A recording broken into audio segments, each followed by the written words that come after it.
What is up, Mets fans? Welcome back. How about that? A little sweep for the New York Mets. We told you the Toronto Blue Jays stink. And once again, the Mets didn't even play their best baseball, and they swept them. They weren't, there was no danger. Maybe Saturday was a little bit thick, a little scary at points, but the game was manageable. The pitching has been so damn good for this team that when you pitch like that, with this offense, you always give them a chance. I loved seeing that the Mets, again, did not play well, and they still were able to sweep a much, much worse Toronto Blue Jays team. So that's fantastic. We're going to talk about Saturday's game. We're going to talk about Sunday's game. We'll briefly talk about Friday. We already put out an episode. As you guys know, we're doing 3 episodes a week now. So we talked about the home opener. We'll briefly give you guys a little bit of that too at the end in case you missed it.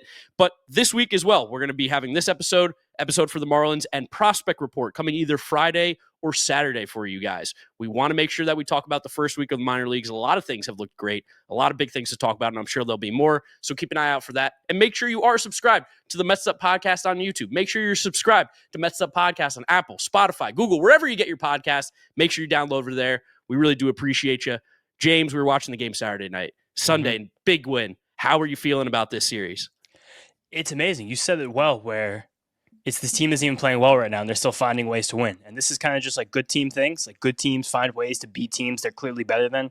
This Mets team is clearly better than the Blue Jays team. We told you guys this Blue Jays team wasn't exactly the 2021, 2022 Blue Jays team anymore. We said very matter-of-factly, if you can get to this team's bullpen, you will beat them. And that was the exact recipe for the comeback win on Saturday night.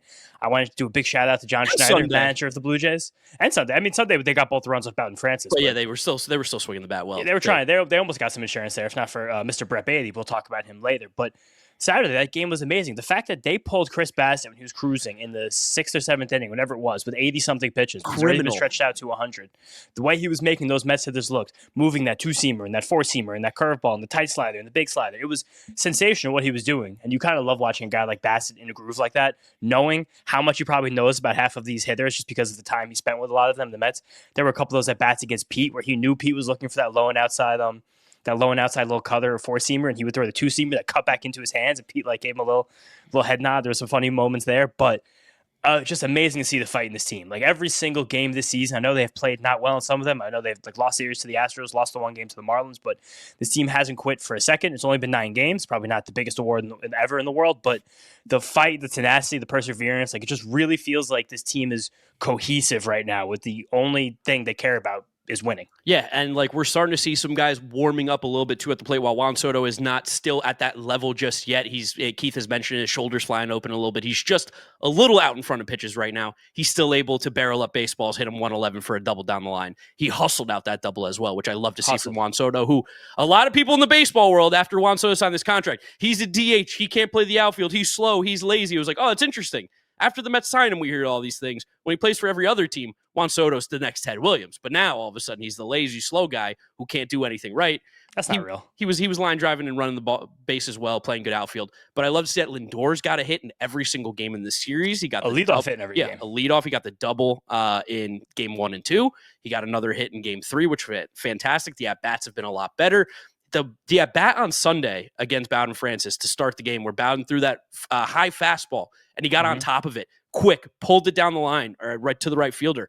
That, me and Keith at the same time went oh yeah. I was that's the swing we've been looking for. The bat speed was there. He was out in front of the baseball. That is a very, very encouraging sign when Lindor, who at times have had trouble getting that left-handed swing going early in the year, getting the bat speed where it needs to be, that one looks so good. And it's giving me a lot of confidence going into the series, go with the Marlins, that he's swinging the bat well. Soto had a good game on Sunday. Pete's, again, having amazing at-bats, had an amazing game on Sunday. Again, Nimmo's been swinging the bat well. Jesse Winker's been swinging the bat well. If we could just get this bottom of the order going, the Mets are going to score a lot more runs. That's the problem right now, is the bottom of this order is giving us literally nothing. It is pretty remarkable that it's definitely not even the majority or even close to even a 10% sector of Mets fans. But I've had a couple mutants in the replies in my tweets being Soto's been disappointing so far. Juan Soto so far this season in 9 games has a hit in 8 of them. He has a walk in 6 of them. He has a walk in 6 of them. He's been on base multiple times in 5 of them. He has scored a run in 6 of them as well. He is doing so many things to help this team right now. And it is also apparent that he's not right yet. He hasn't gotten hot yet. He doesn't seem to be in a groove. It's kind of mystifying to think of how good he will be when he actually does start to get hot. Same with Francisco Lindor. But Pete is the one that keeps driving this thing forward. Pete is the one that keeps having the big games. Pete's the one that keeps pushing this offense. He got the first RBI hit on Sunday. He didn't really have a great game on Saturday. I think that was the first time we saw Pete really expanding the strike zone in a way that he did a lot more last year. But again, Bassett was also just ridiculous. Yeah, Bassett was special. He's throwing wiffle balls with that two-seam. It was crazy. It was I don't know, it was amazing. I kind of want to go back to Saturday's game too first, because it was just, that was a game where you had no business to winning that game. 0. The Mets were dead in the water in the middle innings of that game. They were going innings and innings and innings without a hit. They didn't even look competitive in half those at-bats against Chris Bassett. And they just chipped away and grinded. And they needed someone to come through and get the big hit. And someone who hasn't really hit very much all year, Jesse Winker, happened to be the guy who did it, which was awesome. Shout out to me. I was talking to you while we were at our friend's Ernie's, and I was like, man, the way Winker's been swinging the bat, I'm like, I think Marte might need a little more play right now. Instantly, I think as soon as I finished that word, bang, triple. And I was like, oh, all right, Jesse Winker, there we go. And he had his best game of the year, 3 for 4, 2 triples for Jesse Winker. I think it had been like 4 or 5 years since he hit a triple. He got 2 in that game, hit a double as well. He was on cycle watch. He was too good. He couldn't get the homer in the single. I saw a tweet, I think it was by Michael Mayer, that Jesse Winker was the first Met to have 2 triples and a double in the same game since Jose Reyes. But yeah, that guy's a lot faster than Jesse Winker. Yeah, 2 guys who have very similar styles of play. Also very funny that a guy like Winker, who's like from Buffalo, used to the cold, because Saturday night was awful. If anybody out there listening was at the game on Saturday and you stayed there for all 9 innings, you're a warrior. That was Shout amazing. out my guy Liam.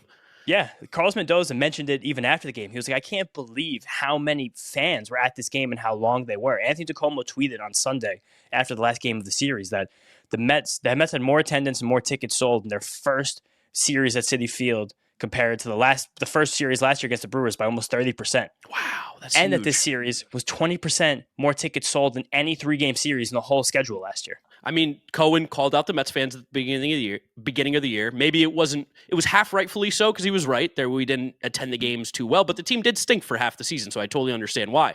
But shout out Mets fans. Like, this is such an obvious thing. We talked about it on the home opener thing, where it's like, when things are right, like, we'll show the fuck up. We'll go crazy. Like, that place turns into a really, really fun place to play baseball. And the Mets players, as we know, feed off that energy so much. So when you put out a competitive team, when you spend the money like the Mets have, we are so happy to be there, so happy to spend money, so happy to watch this team play. Again, we only were there on Friday, but the atmosphere was playoff-like for the home opener, which we really haven't felt. I think the last time I felt that at a game that wasn't a playoff game at Citi Field was when the fans, and they opened it up after COVID, and DeGrom made that start against the Padres at home. Now. And it was like, wow, there's a buzz here right now. And I think you're seeing on Twitter, you're seeing people talking about it, you're seeing the videos of the fans. The Mets have done a really good job too, fan interaction, we know that. But now they're starting to really understand fan engagement, like how to get these people locked into the game even more with the bullpen stuff, where the guy comes in and they do that like weird and I still don't know what we're supposed to do there. I think people just make noise and bring out their flashlights, but these are all things that I think will help make Citi Field a much more hostile environment consistently. I felt that last year, that 4-game series we played against the Phillies in September, when we went to the Thursday and Sunday games, the Tyler McGill, Zach Wheeler legacy game, which I think was also a funny caveat to the Tacoma tweet, because he was like specifically a 3-game series more so, because that was the premier series last year. It was a 4-game series. But again, shout out to all the Mets fans. This was not the best weekend of April weather for baseball. Horrible. And we were there. People were there every single day. It was amazing. You could feel it on TV. I know we were there on Friday, but our friends were texting us like, this feels like playoff games. Watching the game on Saturday in the fucking rain in the middle of Flushing on a Saturday night during the Final Four, the place was jumping, and everyone stayed, especially through a game where the lineup sucked for 2/3 of it. There were no good at-bats. Like we said before, Chris Bassett was slicing us up. Jesse Winker pulled us back in. I really thought that second one that tied the game was gone. I think he did too. He carried the bat out of the box. Also very funny that his 2 triples, both of them, he just did horrible things to George Springer. George Springer's been a great player, has had a great career. The first one bouncing in front of him, basically goes through his legs, looks like an idiot. Second one slams into the wall, misses the game on Sunday. He looked like he couldn't catch a break out there. But I also want to go back a little bit in that game, like reverse chronologically. 2 huge reasons why Jesse Winker was able to pull us back in. Eventually, Francisco Lindor was able to win that game. Griff Canning, first one, really good again. Yep. Amazing what we've gotten out of Griff Canning this year so far. I think that basically half the league and the media world right now are shocked that Griffin Canning's able to be this effective, pitch into the 5th inning, actually see a couple guys line up a third time. He did give up the 1 run after the 4+ innings, 6 strikeouts 6 hits, 3 walks, 6 strikeouts, whatever it was. Jose Budo allowed the inherited runner to score, but still got out of that jam. I think it's amazing to see how much Griffin Canning's using his slider. That was something we talked about a lot in spring training with him. That was his primary pitch against right-handed batters. He mixed it very evenly with his fastball and changeup against the lefties. It just had wicked downward movement the entire night. And he was getting bad swings and misses on it. I think 6 whiffs on that in total. And something that you and I have talked about a little bit more off camera, the way that weather can affect pitching. I've talked to my guy Isaac, who I shout out on the podcast all the time too about this. But apparently when there's like a certain level of headwind and a little bit chilly night, I think it's a little bit better with a dry night. I know this was a wet night. But the pitchers can really get that four-seam fastball to rise more on hitters, to get that better backspin and kind of cut through the air better. Because Griffin Canning threw a few fastballs that had 20 inches of inverted vertical break. And he got, I think it was Vlad, to swing under one, where Vlad looked shocked that Griffin Canning was able to get that ball over his bat. But he's somehow, some way, a guy that, like, when he was starting the game, was like, I trust Griffin Canning to get to his lineup 2 times tonight. Kratz, do you like spending an hour on grocery shopping? Nope. Speed up the process, please. Introducing Hungry Root to the FT fam. Now we can all be bougie with our own personal shopper to handle the food shopping, including recs based on what you're looking to put in your body. I stack my Hungry Root box with items like gluten-free, dairy-free blueberry waffles for breakfast, shrimp veggie bowls for lunch, and a little filet mignon with potatoes and broccolini for dinner. You can also say just, hey, Hungry Root, I eat paleo, or I'm vegetarian, and they load up your cart with personalized recommendations. And those recs keep evolving as they learn about what you're into. Also, no BS, as in no artificial sweeteners or preservatives in any of Hungry Root's food. You're going to love Hungry Root as much as FT does. Take advantage of this exclusive offer. For a limited time, get 40% off your first box, plus get a free item in every box for life. Go to hungryroot.com/FT and use code FT. That's hungryroot.com/FT, code FT to get 40% off your first box and a free item of your choice for life. And I got to tell you, too, the other thing that I was so impressed with, besides Griffin Canning, Huascar Brazoban, awesome. Man. He's got the sauce right now. I mean, I don't think this legendary run for Huascar is going to last the entire season, but I will say it's really nice to see, again, a guy that the Mets brought in. He's going to be controllable and free for the rest of his career because he's 36 years old. But he came in, had a full spring training, Mets pitching lab, Jeremy Hefner. He got to prepare properly, and he has been awesome for this team, not only with limiting runners, limiting hard contact, but he's given us length. He went 2 1/3 in this game, shut the door for us, leading it to Edwin Diaz. All amazing stuff that I did not expect to say from Huascar Brazoban. Like right now, I think going into the year when eventually Dedniel Nunez is going to come up, which maybe he will be for the Marlins series, it seems like he's getting close to ready right now. I thought Brazoban was going to be the guy without a doubt being sent down. You can't send him down right now. He's been fantastic. He's getting both sides of the plate out. Yeah, because Brazoban is a changeup first guy. Like, that's his premier off-speed pitch, which kind of hurts him a lot of the time because as a right-handed pitcher, you don't really want to be throwing many changes. Sinker's been so good where it's like... Which is helping him against the righties. But he could... That's why I'm thinking that the Mets will probably send Danny Young down because I believe Danny Young has an option as well. I'm going to check for you. And Mintzer's healthy. And right now, the way that Brazoban and Jose Budo are pitching, those guys can get any lefty out in the league with their changeup. So I think that's something that... And Reed Garrett, too, has been dominating people. Reed Garrett's been amazing. But again, Budo came into that game in a really tough spot with 2 men on. And Danny did Young, allow... 0 options. Damn. So that's... Might get cut then. But probably does. I'm, again, just looking at the option game here. It's him. They probably just do Brazoban then. Brazoban's got 2 options left. So he probably just goes down. Maybe it's him. Maybe it's one of those where... You wait until he has another long outing, you send him down kind of thing. That's probably exactly what happened. He probably takes the next 2 days off, and he probably throws 30 or 25 pitches again this week, and he goes down the next day. Yeah. Which, again, that's kind of the shame of the option game, the baseball ops game, but we have adults in the room. We have real people making these decisions who are doing this stuff with game theory, not with just how they feel in the particular day. But Budo did so well to keep that damage intact after the bases got loaded. He loaded part of them, but then he got out of it. Brazoban as well. And then Edwin came in through another freaking amazing inning. Like the most Edwin Diaz inning, though, giving up 2 hits, striking out 3. Sunday was the most Edwin Diaz inning. Oh, no, Saturday was too. Yeah, he did that both times. Yeah, he did both times. But, like, this is the thing that we've talked about on the podcast before, and for anybody new, like, people get so worked up about how, like, Edwin's saves opportunities, like, sometimes feel stressful. But Trevor May talked about it. When you're a guy like Edwin Diaz who strikes out 50% of the batters that you face, you kind of actually don't care about giving up singles, giving up base runners, because you strike everybody out. Yeah, so it's like I'd rather not. If I'm going to miss my spot, I'd rather miss it wildly than in the strike zone. Yes. So that I just don't want to give up the home run, which that we know how bad that could be for Edwin once in a while. And also, just lovely again the way that they wound up coming back in this game. Again, shout out John Schneider, amazing move pulling Chris Bassett, Manager of the Year award right there. Pulled a real fucking Don Mattingly, Charlie Montoyo that we've seen before.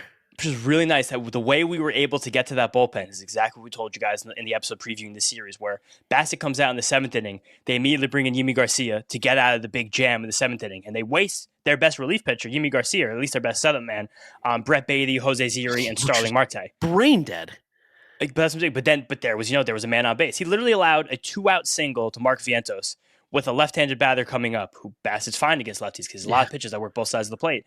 They took think about this, Mets fans. They took out Chris Bassett to face Brett Baty. Yeah. They were afraid of Brett Baty. We'll talk about Brett Baty in a little bit. But then because you got to get Yimi in the 7th, that means we got to get Brendan Little in the 8th, who's not as good as Yimi Garcia. And then Lindor got the leadoff walk, Soto hit the single, and then Winker hits the 2-out triple that almost goes out of the park. And that's how we tie the game. And then set that up. Now Nick Sandlin comes in for the 9th, who also is probably a little bit better than Little, but definitely better than Yimi Garcia. Jose Siri draws the walk, which... God, 2 walks! Jose Siri, this was the first time he walked twice in a game in almost a calendar year. It was June 25th of last season, the last time Jose Siri walked twice in the same game. He gets a second on the wild pitch. Luis Torrens hits a little bloop shot, and Francisco Lindor, first pitch against Jeff Hoffman. I do think Francisco Lindor is excited to face Jeff Hoffman again after the playoffs last year. The first pitch, he ropes a sacrifice fly, game over, Mets win. Just such a great vibe, good feeling win for a game that you didn't feel like you deserved to win, didn't feel like you should have won. And then you came out with a win. The team's not even clicking, and they're winning these games. It feels so good. No, yeah, like they don't feel cohesive as a lineup at all, and yet they're doing a little bit. But that's why this pitching has been like everyone's got to just fucking stand up and clap for the pitching right now because they are keeping us in these games and being able to keep it close with this lineup. All it takes is one hot inning, and this team can throw up a 3 on the board just like that, which is fantastic. I'm feeling really good. I'm feeling really good about this team. Even moving on to Sunday's game, when David Peterson came out of the game in a very weird context, and now we know that he was feeling nauseous on the mound. It felt like the wind gotten out of him. He was doing like the weird, like, I'm coughing so I don't throw up, like after he was making those pitches, which does make sense.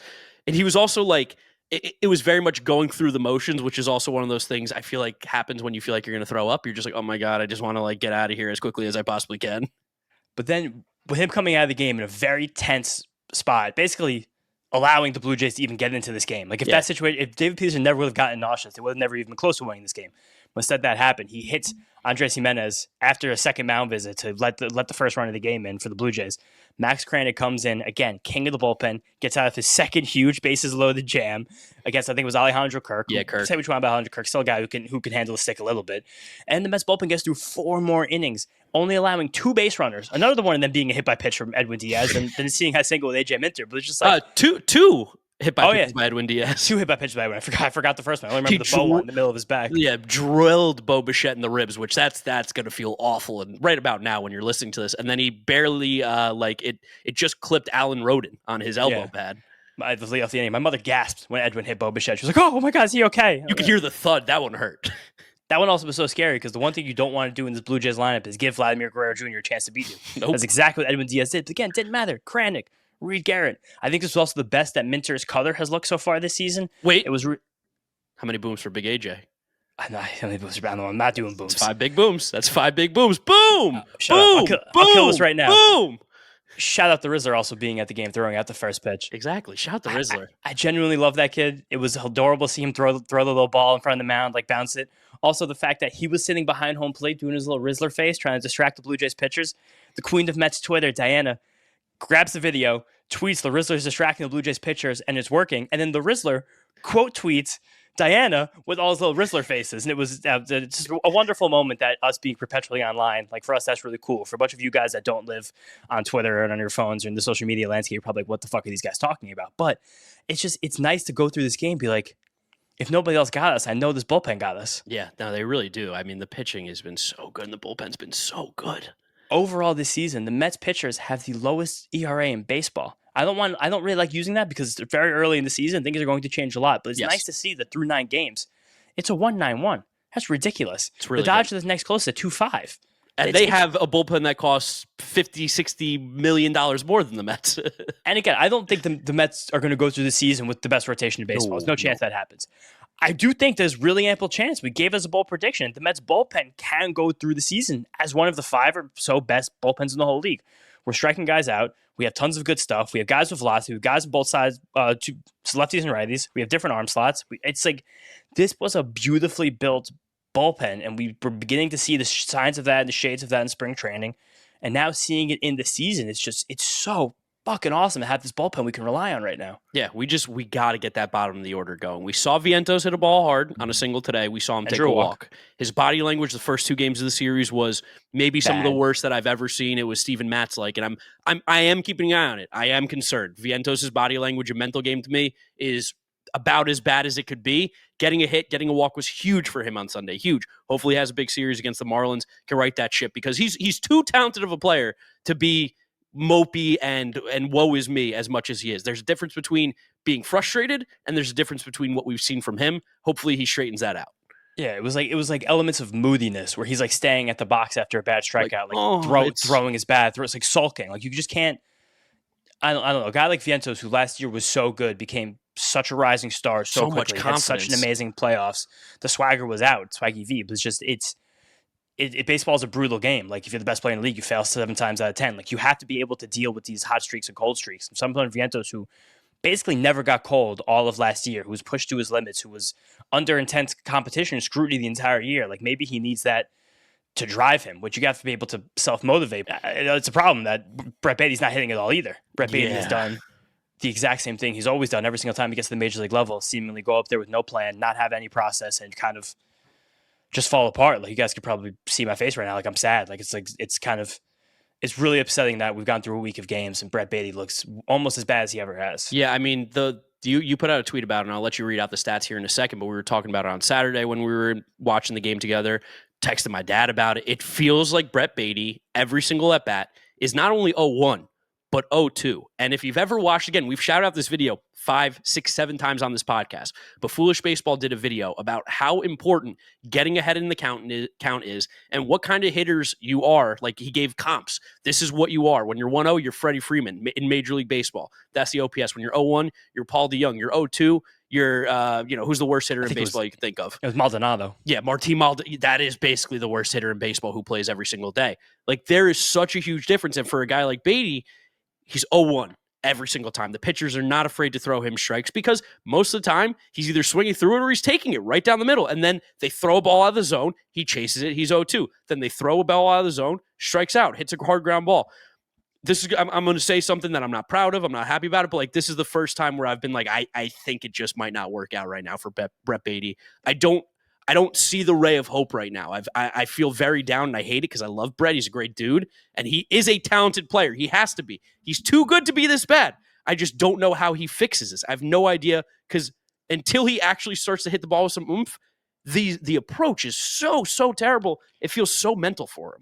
Yeah, the shame is that this does seem to be about 90 to 99% of a mental issue because you still look at the things that Brett Baty does that we could point to, and it's the fact that his bat speed, average 76 miles an hour bat speed, is one of the best in Major League Baseball. This is the first time he's ever been in the major leagues. I know all the contact is on the ground, but he has an incredible hard hit rate. All he's doing is smacking the ball. His average exit velocity, so the average exit velocity of every ball he's put in play, is almost a hard hit baseball. It's 94 miles an hour. Like whenever he does touch bat to ball, and he did rope a single on Saturday night, I think it was actually off Yimi Garcia when they brought in Yimi Garcia to get Brett Baty. Go figure that's when he gets a hit.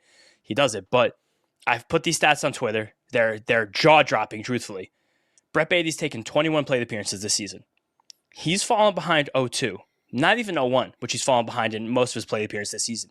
He's fallen behind 0-2, no balls and 2 strikes, in 11 of his 21 plate appearances. Jeez. More than half of the times that Brett Baty has gone to the plate this season as a big leaguer on the Mets, he's been behind 0-2 in the count. Almost even more frightening than that. I don't know if they can get scarier than that. Brett Baty so far this season, 21 plate appearances, has not had a single 3-0, 2-0, or 3-1 count. So not only does he fall behind every time, he has never been ahead in the count this season. Not a significant amount, yeah.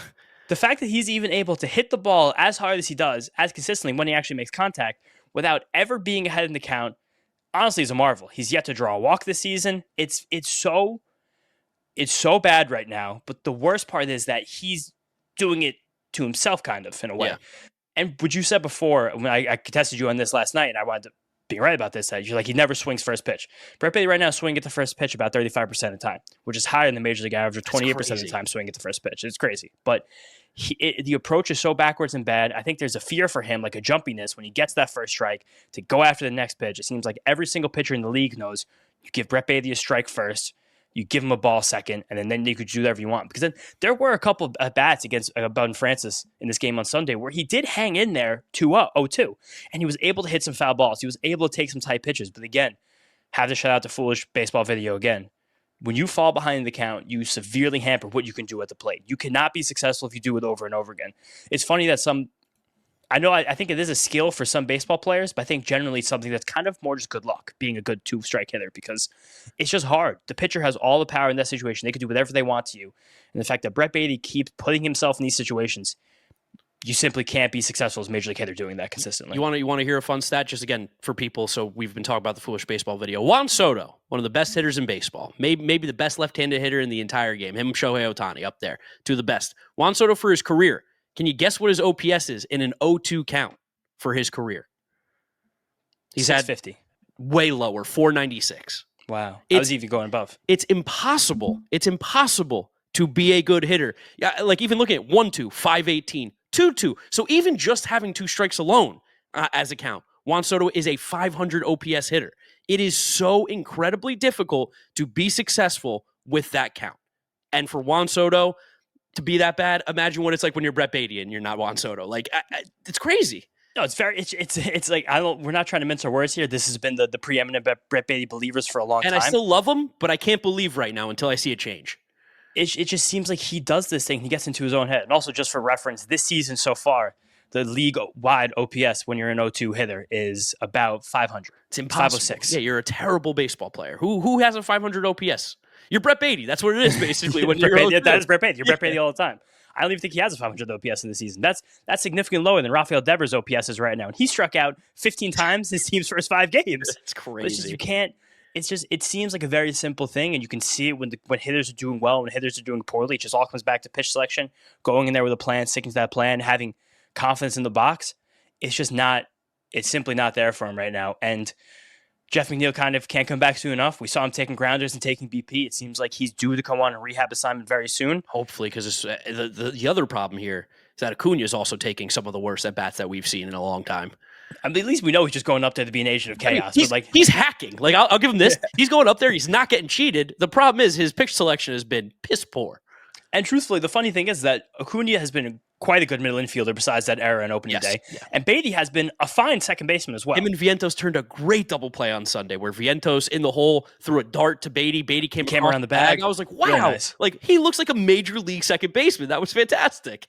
And it's funny because on Friday before opening day, we forgot to mention this, but Keith went on WFA in the morning and ripped the Mets defense. This was right off the Marlins game on Wednesday, so there wasn't bad defense like getting a taste in their mouths, but he basically was like that Brett Baty's not a second baseman. I do agree that there's no chance that Brett Baty is anywhere near what Acuna could do at second, even what McNeil can do at second, and definitely not what Jose Iglesias was able to do at second last year. But the whole thing with Baty, and this is where we were at going into the season, if you can hit just enough, if you can maintain some power, get the ball out, get the ball in the gap a little bit, do half of what he did in spring training, that's worth slightly below average defense at second base.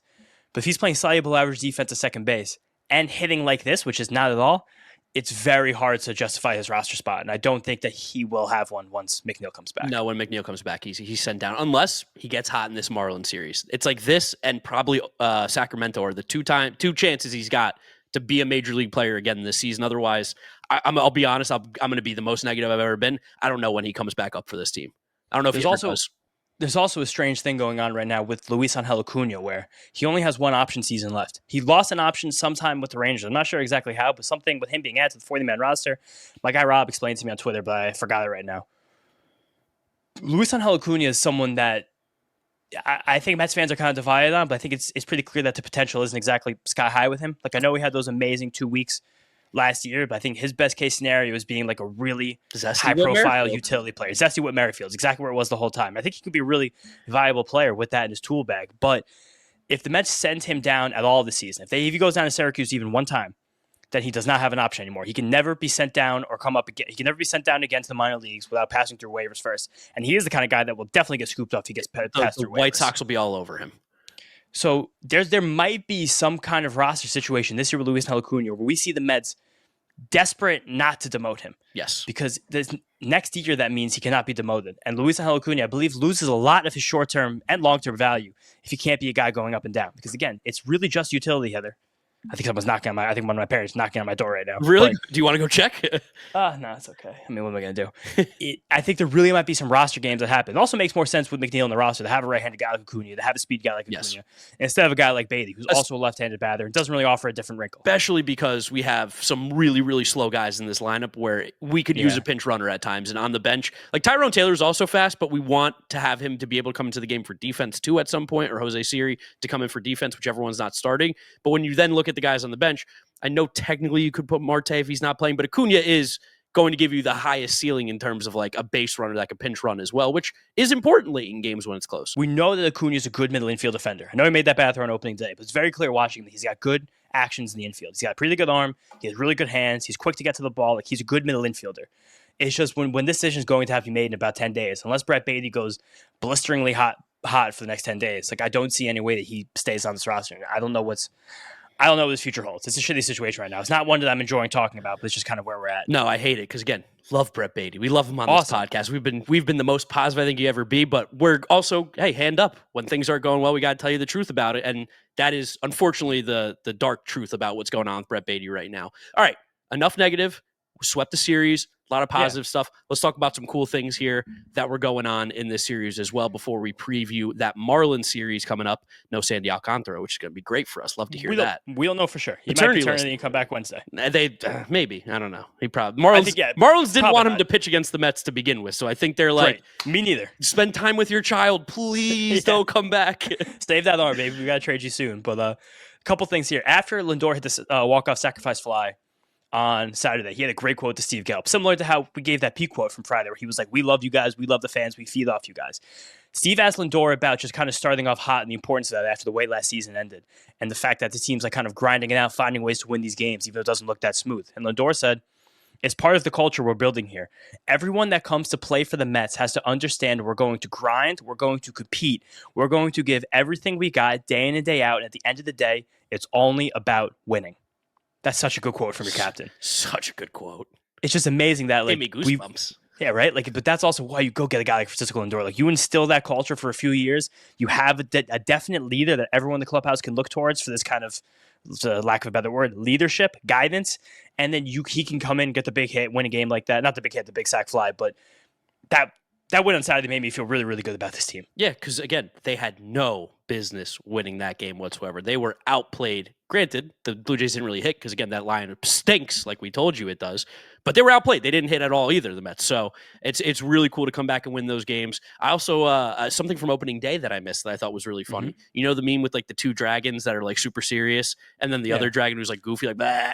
Did you see the picture of Lindor, Soto with the glasses on, like looking at the camera, like mean mugging? And Pete's just geeking, smiling, so happy. I fucking love Pete. I'm so glad they brought him back. And the way he's playing right now, Pete's going to get fucking paid big time this offseason, especially because it seems like any day Vlad Jr. might be signing an extension based on those rumors going around Twitter.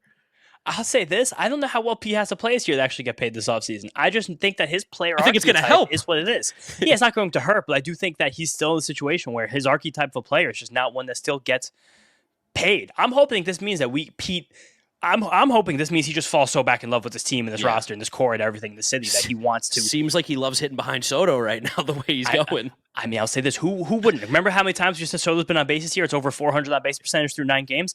It's amazing to hit with a guy in first base every single time you're up. It's fucking incredible. Lindor hasn't even gotten going yet. Nimmo hasn't even really gotten going yet. It's just so freaking awesome what's going on with this team. And congratulations to the Alonsos. Baby on the way. Yeah, shout out. I can't wait to find out when that baby's due. I would love to be able to track that baby back 9 months from October 7th or whenever he hit that home run. It's got to be minus 110 that it's after Devin Williams' home run. It's way better, way bigger favor than that. Another thing that we forgot to mention that was kind of interesting, probably a little bit divisive with fans from opening day on Friday. Not much more grimace in the ballpark, which we kind of said during the offseason. We kind of hope that there would be a bit of a page turning with this team and this core. Like 2024 was great, but you have to close that book and you have to write a new one this year.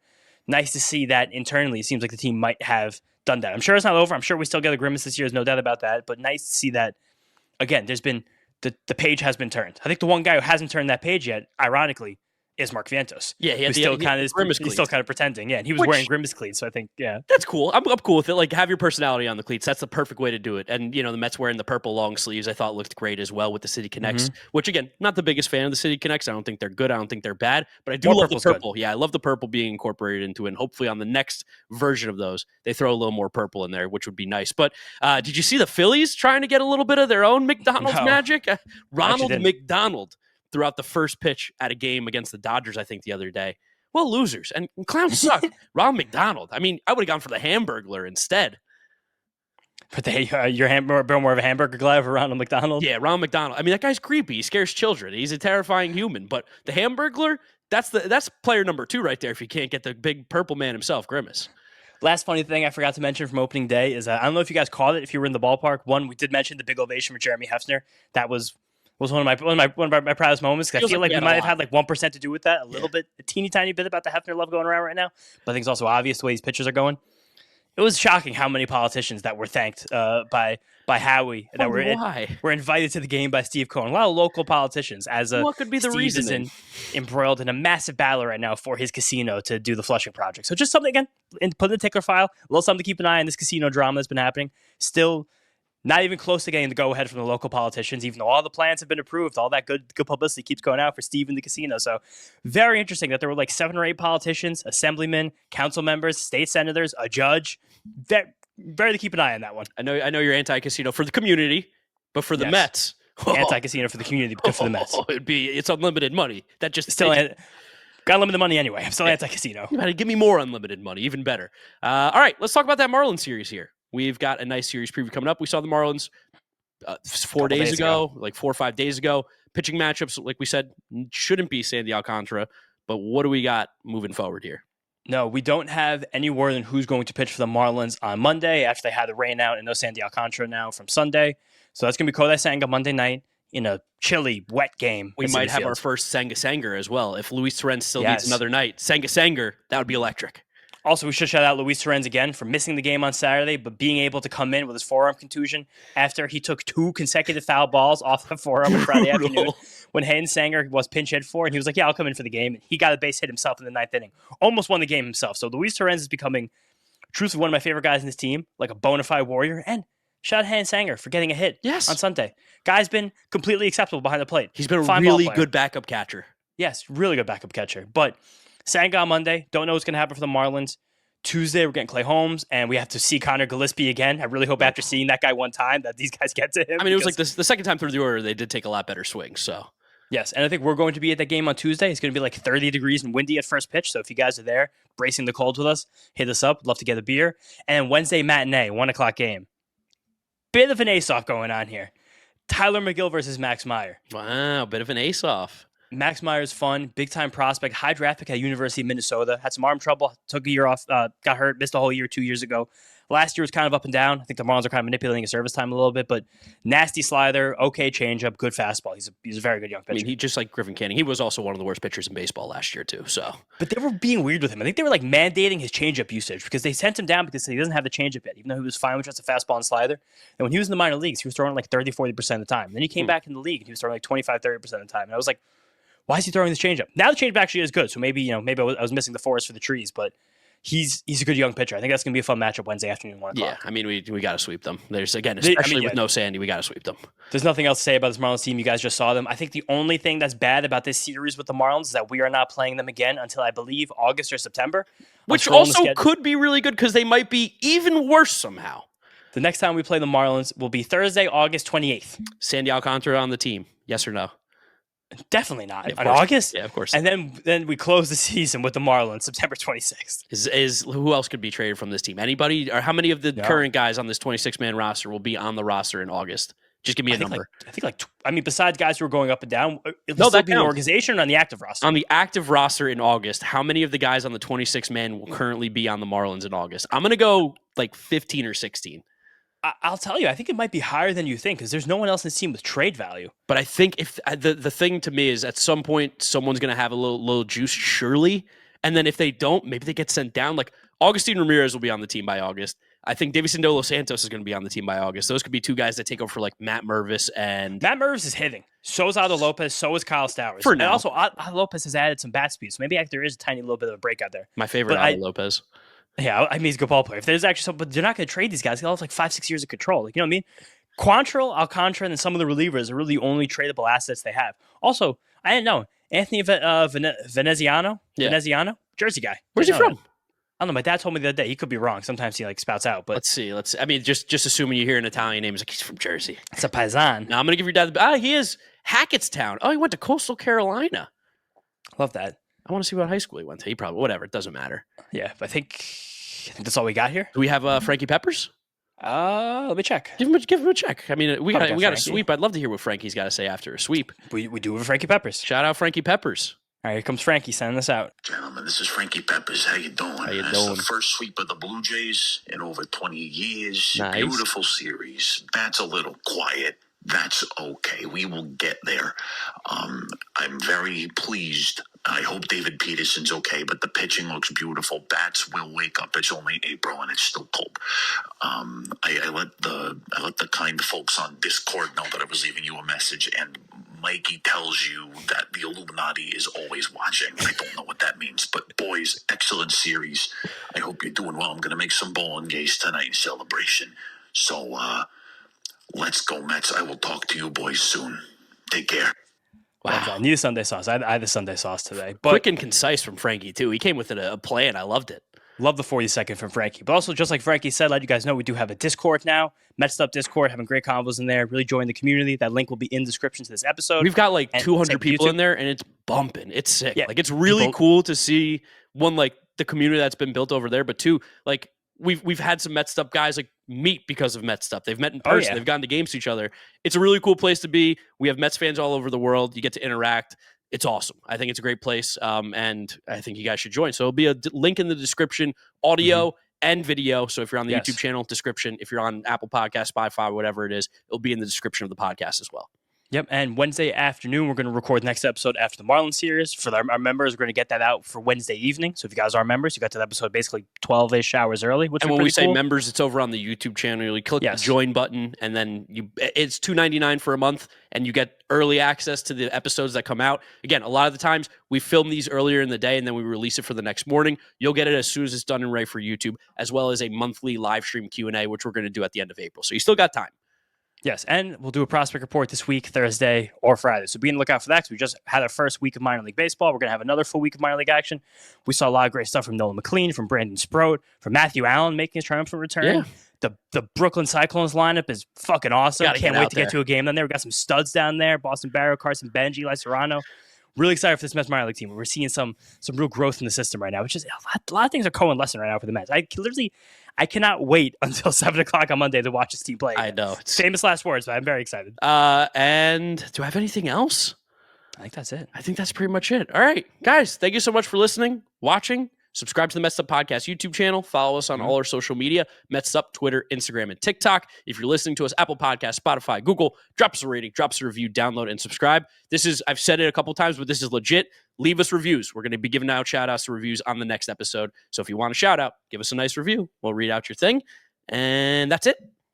Yeah. Any questions you guys want in that review? Well, again, as long as there's no hate speech, nothing super defamatory, we will read it out. Yeah. Just as long as it's a 5-star review. As long as it's a 5-star review. And follow James on Twitter and YouTube at Just James Shiano. Got a nice fantasy baseball video coming out Monday if you guys are interested in that kind of stuff. But having a lot of fun. You cannot wait to watch the Mets again. Cannot wait. It's a great time to be a Mets fan, guys. Thank you so much for listening and watching. We'll catch you all on the next episode. Peace out. Peace out, guys. Let's go Mets.